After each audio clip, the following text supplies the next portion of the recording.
Tonight with an area car dealership paying more than $1 million after state and federal officials accused them of discrimination. Thanks for joining us. I'm Melissa Langbad. And I'm Eric Morotech. News 9's Nick Robinson has the details on what happened and has reaction from the dealership.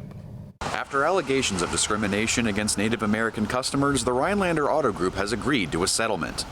After an investigation from the Federal Trade Commission and the State Department of Justice, Rhinelander Auto is paying $1.1 million to victims of alleged discrimination.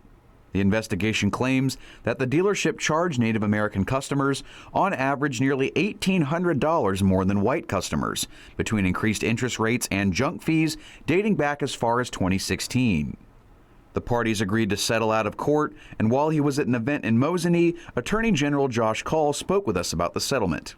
People who were impacted by the conduct that's been alleged are going to get compensation. And again, also having these provisions in place that are going to ensure that going forward, the kind of conduct we've alleged doesn't happen again is critically important.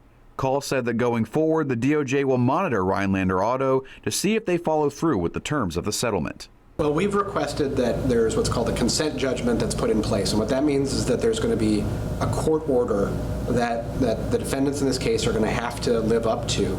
If they don't, then there can be enforcement actions brought in court. Rhinelander Auto released a written statement where they said that they're committed to treating their customers with dignity and that they only agreed to the settlement to avoid costly litigation.